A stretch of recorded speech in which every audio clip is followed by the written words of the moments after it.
Bonjour les enfants, on se retrouve aujourd'hui pour la suite de notre leçon d'histoire sur la période 1815-1870 et plus précisément sur le thème du vote, des élections, puisqu'on avait vu un document ensemble qui montrait qu'entre 1815 et 1870, il y a eu une forte augmentation du nombre d'électeurs en France durant cette période. Donc pour commencer cette activité, je vous avais donné un petit exercice à partir d'une frise chronologique. Donc vous aviez voilà, cette frise chronologique et je vous aviez demandé d'identifier les différents régimes politiques qui existaient en France entre 1815 et 1870 à partir de différents portraits de personnes qui ont dirigé la France entre 1815 et 1870, dirigé de manière successive la France entre 1815 et 1870. Et donc il fallait à partir de ces portraits me placer les régimes politiques sur cette frise chronologique, c'est-à-dire savoir quand est-ce que la France était une monarchie, une république ou un empire entre 1815 et 1870. Et pour le placer, il fallait donc placer précisément le nom du régime politique et les dates. Et donc les dates, je vous avais demandé de les placer précisément en utilisant l'échelle qui est ici. Donc on va peut-être commencer par ça.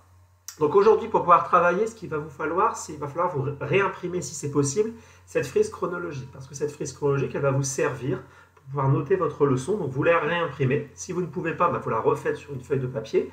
La frise chronologique d'exercice, vous la mettez de côté pour la fois prochaine, puis pour la prochaine fois, parce que vous allez en avoir besoin pour la suite du travail. Tandis que la nouvelle frise chronologique que vous allez réimprimer ou refaire, elle va vous servir de support pour votre leçon. Vous allez aussi avoir besoin de votre crayon de 3 crayons de couleur, de couleur de votre choix, ça m'est égal, donc vous respecterez le code couleur que je vais vous montrer dans la correction, et puis d'un stylo pour noter les différentes informations. Donc peut-être qu'on va d'abord commencer par travailler autour de l'échelle afin de bien préciser la méthode pour pouvoir placer correctement les dates sur les frises chronologiques, même si on l'a déjà fait en classe, c'est toujours bon de le rappeler. Donc sur votre frise chronologique, tout en bas, l'échelle était indiquée. Vous aviez ici une phrase, je la lis, l'échelle est 2,5 cm, correspond à une période de 10 ans, je me rends compte en plus, j'ai fait une coquille. Donc l'échelle correspond, donc si on la traduit, si on l'écrit autrement, donc 2,5 cm, ça correspond à une période de 10 ans. Donc ça, jusque-là, pas de souci, je n'ai fait que lire l'échelle. Donc ça veut dire quoi? Ça veut dire que j'ai gradué ma frise chronologique par tranche de 10 ans, et donc entre chaque graduation, j'ai 2,5 cm si je mesure. Entre 1910 et 1920, j'ai 2,5 cm. Ça correspond à une période de 10 ans. Donc jusque-là, c'est clair. Si jamais je veux placer une date comme 1911, eh bien, il faut que je sache, à partir de 1910, quelle distance je dois mesurer pour placer l'année 1911. Donc entre 1910 et 1911, il y a un an d'écart. Donc, puisque je sais que pour 2,5 cm, ça représente 10 ans, je dois essayer de connaître la distance à mesurer, le nombre de centimètres, pour placer un an. Et donc, en écrivant ceci, vous voyez apparaître ce qu'on appelle une relation de proportionnalité. C'est-à-dire qu'entre chaque côté, ou chaque partie, chaque colonne de mon tableau, j'ai un coefficient multiplicateur qui existe, et donc si je peux le faire d'un côté, je peux aussi faire l'opération de l'autre. Pour passer de 10 à 1, le coefficient est 10, donc il suffit que je divise 10 par 10 pour obtenir 1. Et bien puisque j'ai ici une relation de proportionnalité, je peux faire exactement la même chose de l'autre côté. Donc pour pouvoir connaître la distance à mesurer pour placer une année sur ma frise chronologique, l'opération est la suivante. 2,5 cm que je vais diviser par 10 et je vais obtenir un résultat de 0,25 cm, ce qui correspond en fait à 3 mm si j'arrondis environ. Donc pour placer un an, il faut que je mesure sur ma frise chronologique 3 mm. Et bien si je le sais pour un an, je le sais pour 2 ans, puisqu'il suffit de multiplier par 2, 0,25 pour avoir 2 ans, par 3, 0,25 pour avoir 3 ans, puisque 1 fois 3 égale 3 ans, etc. etc., etc. Et donc en faisant cette petite opération, 0,25 fois le nombre d'années que vous voulez placer, vous arrivez à placer le nombre d'années. Donc j'espère que ça c'est compris. Donc on va pouvoir commencer à corriger ce travail avec notre frise chronologique. Alors la première chose à faire sur votre frise chronologique, avant de vraiment commencer à le corriger, c'est que vous allez me tracer un trait, comme vous le voyez apparaître sur l'écran, tout le long de votre frise chronologique dans la partie du haut, là où on va placer les régimes politiques. Un trait au crayon de bois. Ensuite, on ne va pas directement commencer à 1815, parce que j'aimerais faire un petit retour en arrière pour pouvoir replacer les régimes politiques qu'il y avait avant. Donc ça, je ne vous avais pas demandé de le faire, hein. J'aurais pu vous demander de le faire si on l'avait fait en classe, mais puisqu'on n'avait pas terminé la leçon sur la Révolution française avant le début du confinement, je ne vous ai pas demandé de le faire. Je vais vous le faire là, et ça fait office de rappel ou de complément d'information. Alors, la France, depuis le Moyen-Âge, est ce qu'on appelle une monarchie, hein, vous l'avez vu en 5e, et cette monarchie, en fait, elle dure, vous voyez, je l'ai placée ici, jusqu'en 1792. Donc pour placer 1792, petite parenthèse, 0,25 fois 2, ça fait 0,5, donc il faut mesurer à partir de 1790, 5 mm, et vous pouvez placer 1792. Donc jusqu'en 1792, la France est une monarchie. En effet, en 1792, la France change de régime politique. Je vous explique ça tout de suite après.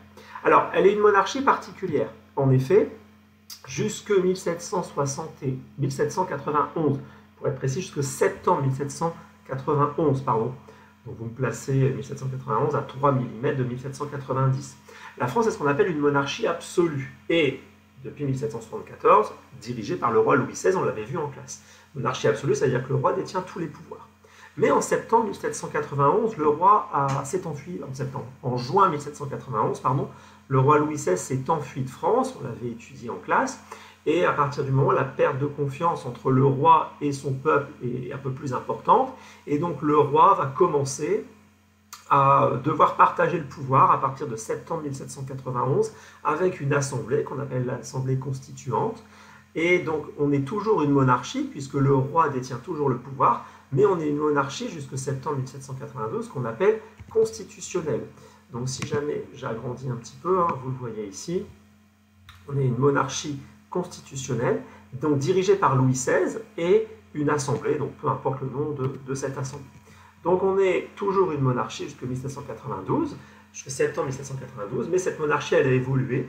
Depuis le Moyen-Âge, elle n'a pas été absolue depuis le Moyen-Âge, mais progressivement, et surtout à l'époque moderne, le roi a rassemblé tous les pouvoirs, et Louis XVI est un monarque, un roi absolu.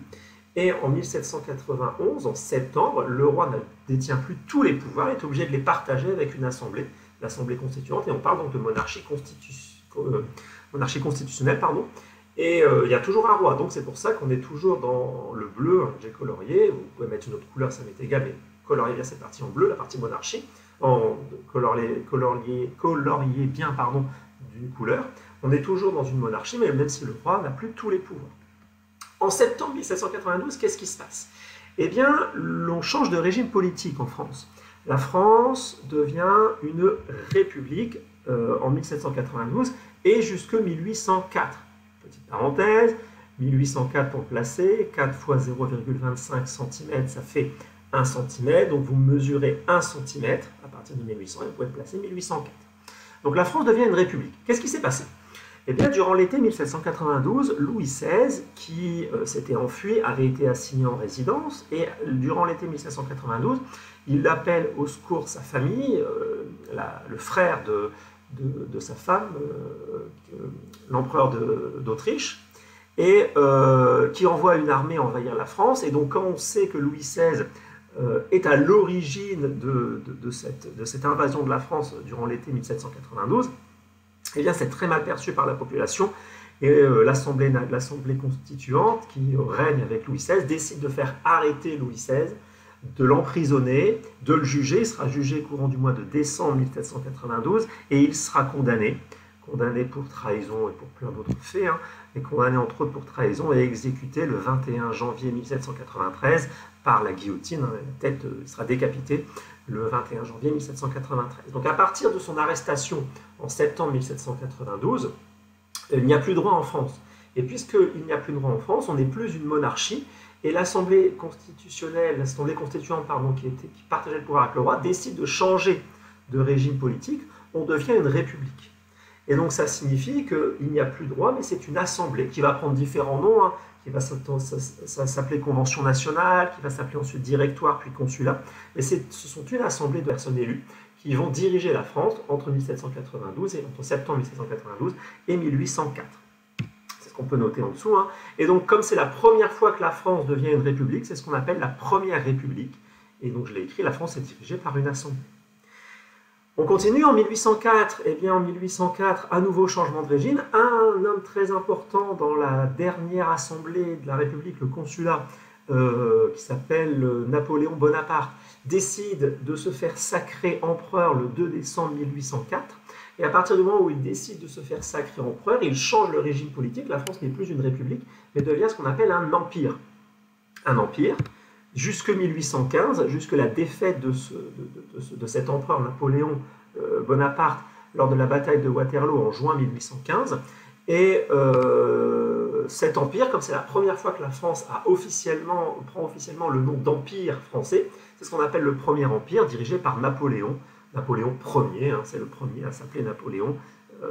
Pensez à ajouter ici le premier. Je vais le faire rapidement. Donc Napoléon Ier. Donc je reprends. Donc la France, dans 1804 jusqu'à 1815, devient un empire dirigé par Napoléon Ier. Empire qui disparaît suite à la défaite de Napoléon Ier lors de la bataille de Waterloo en juin 1815, défaite face à une alliance de pays européens. Et donc là, on arrive au début de votre travail, c'est-à-dire qu'à partir de 1815, moi je vous ai demandé d'essayer d'identifier les différents régimes politiques qui ont existé en France. Donc pour ce faire, vous aviez à votre disposition plusieurs documents. Alors vous aviez à votre disposition un portrait ici de Louis XVIII en costume de sacre qui date de 1815, un portrait de Charles X aussi en costume de sacre qui date de 1825, un portrait de Louis-Philippe Ier qui date de 1830, une estampe de Louis-Napoléon Bonaparte qui date aux alentours des années 1848 et un portrait de Napoléon III vers 1852. Alors, on va prendre en fait ces personnes une à une et essayer d'identifier des indices sur les documents qui vont nous montrer, qui vont nous donner des renseignements sur le régime politique en vigueur en France. Alors, qu'est-ce qui se passe lorsque Napoléon perd, lorsque Napoléon est obligé de quitter le pouvoir? Eh bien, la France n'est plus un empire, puisque l'empereur n'est plus là. Alors, soit quelqu'un lui succède, soit quelqu'un d'autre est nommé, ou quelqu'un d'autre est choisi comme prenant la place, comme dirigeant la France. Eh bien, c'est ce qui va se passer, ça va être quelqu'un d'autre. Ça va être ce monsieur, ce Louis XVIII, qui va prendre le pouvoir en France en 1815. Et donc, Louis XVIII, c'est un des frères de Louis XVI. Et donc, vous reconnaissez sur ce tableau, portrait de Louis XVIII, la fleur de lys, le grand manteau que portent les rois de France, la couronne, la main de justice, le sceptre. Vous reconnaissez, je pense, le tableau qu'on a pu voir sur Louis XVI, hein, il ressemble fortement. Et donc ça signifie quoi? Si on a tous ces attributs, tous ces objets lors du portrait de Louis XVIII, eh bien ça signifie que la France redevient plutôt une monarchie en 1815, une monarchie dirigée par Louis XVIII. Et cette monarchie, vous allez voir qu'elle va continuer, puisqu'en 1824, lorsque Louis XVIII meurt, eh bien, une autre personne le remplace. Vous avez ici Charles X qui va le remplacer. Et vous revoyez sur ce portrait, la couronne, la main de justice, le sceptre, le manteau royal, la fleur de lys, identique. Et Charles X, c'est un des frères aussi de Louis XVI et de Louis XVIII. Hein, les deux s'étant exilés pendant la période de la Révolution française, s'étant cachés dans un pays étranger. Et donc il va continuer, il va prendre la succession de son frère, Louis XVIII. Et donc la monarchie continue en 1825. Autre tableau. Ici, vous avez Louis-Philippe Ier. Ah, alors là, voilà, autre personne qui a dirigé la France. Et on est en 1830. Donc 1830, Charles X n'est plus au pouvoir.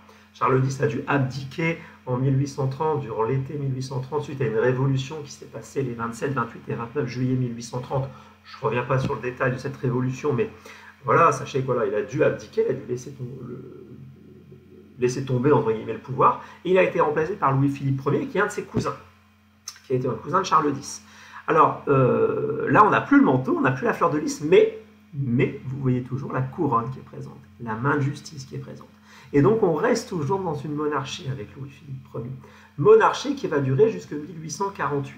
Alors, si on doit placer tout ça sur notre frise chronologique, donc si vous l'avez bien compris, entre 1815, Louis XVIII, jusqu'en 1830, et donc jusqu'à la fin du règne de Louis-Philippe Ier, 1848, la France est donc une monarchie. Donc, vous allez pouvoir placer 1815 et 1848 sur votre frise chronologique. Petite parenthèse, 1815, 5 fois 0,25, ça fait 1,25 cm, donc 1,3 cm pour placer 1815. En fait, c'est la moitié de votre segment 1810-1820. Et 1848, eh bien, c'est 8 fois 0,25, c'est-à-dire 2 cm à partir de 1840 pour placer 1848. Vous mesurez ici 1,25 cm, donc la moitié de votre segment pour 1815, et vous mesurez 2 cm à partir de 1840 pour passer votre segment. Et donc vous avez ici la période de la monarchie qui dure en France, qui revient en France après l'Empire de Napoléon et après la période de la Révolution française. Alors cette monarchie, on peut la diviser en deux, puisqu'en 1830, je voulais dire, il y a une révolution qui éclate en France, une révolution qui a lieu sur 3 jours, 27, 28 et 29 juillet 1830, pardon. Et donc, durant la première période de la monarchie après 1815, c'est ce qu'on appelle la Restauration, dirigée par deux rois, Louis XVIII et Charles X, d'accord, 1815 à 1830. Restauration, pourquoi? Parce qu'on restaure la monarchie qui avait disparu pendant la période de la Révolution française. Vous voyez, la monarchie revient. Faites attention à vos couleurs, respectez bien tout ça. Et en 1830, eh bien, on a toujours une monarchie, mais cette monarchie, elle est un peu différente. C'est ce qu'on appelle une monarchie plutôt constitutionnelle, puisqu'il y a une charte, le roi va partager les pouvoirs. Là, on revient dans la Restauration une sorte de presque monarchie un peu absolue, mais là, c'est une monarchie beaucoup plus modérée, avec un roi qui a beaucoup moins de pouvoir.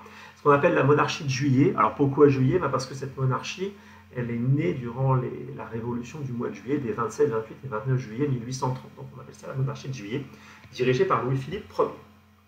Donc voilà pour la période 1815-1848, vous deviez me prouver que c'était une monarchie.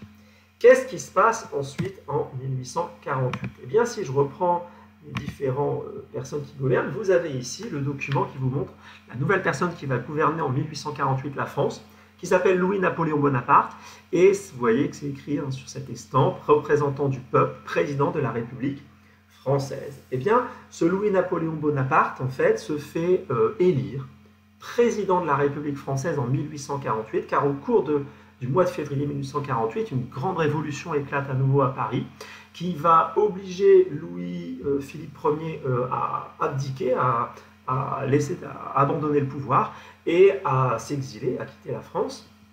Et il va être remplacé, après plusieurs mois de négociations, par Louis-Napoléon Bonaparte, qui va être élu président de la République française. Donc la France devient une république, et cette république va durer jusqu'en 1852. Petite parenthèse, pour placer 1852, 2 fois 0,25 cm, ça fait 0,5 cm, c'est-à-dire 5 mm. Donc vous mesurez 5 mm à partir de 1850 pour placer 1852. Donc la France devient une république. Une république, alors c'est écrit en petit, mais ici qu'on appelle Deuxième République, puisque c'est la deuxième fois, regardez ici, on avait eu une république de 1792 à 1804, c'est la deuxième fois que la France est une république, on appelle ça la Deuxième République, qui est dirigée par Louis-Napoléon Bonaparte. Alors c'est qui ce Louis-Napoléon Bonaparte? Eh bien Louis-Napoléon Bonaparte, c'est le neveu de Napoléon Ier, celui qui a été empereur en France de 1804 à 1815. Napoléon Ier avait des frères, et l'un de ses frères, qui s'appelle Louis-Napoléon Bonaparte, a eu plusieurs enfants, dont ce Louis-Napoléon Bonaparte, qui s'appelait aussi Louis-Napoléon Bonaparte, a eu plusieurs enfants, et donc ce Louis-Napoléon Bonaparte est le neveu de Napoléon Ier. Alors, pourquoi la République, elle dure aussi peu de temps? Elle dure que 4 ans. Eh bien, parce qu'en 1852, au mois de novembre 1852, au mois de novembre 1852, Louis-Napoléon Bonaparte, président de la République française, décide, et vous l'avez sur le dernier document, décide en fait de changer de nom, de se faire appeler Napoléon III. Alors qu'est-ce que ça veut dire? Regardez le tableau par lequel il se fait représenter. On retrouve la couronne, on retrouve la main de justice, on retrouve ici le sceptre, on retrouve le grand manteau, donc on a l'impression qu'on revient à une monarchie. Mais non. Napoléon III, ça fait référence à Napoléon Ier, c'est-à-dire le premier empereur de la France, et Napoléon III est le troisième empereur de la France. Alors pourquoi Napoléon III et pas Napoléon II? Parce qu'il y a eu un Napoléon II qui a duré très peu de temps, mais bon, voilà, je ne rentre pas dans les détails, c'est suite à l'abdication de Napoléon Ier pendant la Révolution française. Bon bref, c'est le troisième Napoléon qui prend officiellement le titre d'empereur. Et donc, ce Napoléon III n'est pas un roi, puisque vous voyez, il n'y a pas la fleur de lys, il n'y a pas du tout les symboles de la fleur de lys, mais il devient empereur. En fait, il décide, en novembre 1852, de se proclamer empereur, de se décider lui-même qu'il devient empereur de la France. L'Assemblée qui dirige avec lui accepte.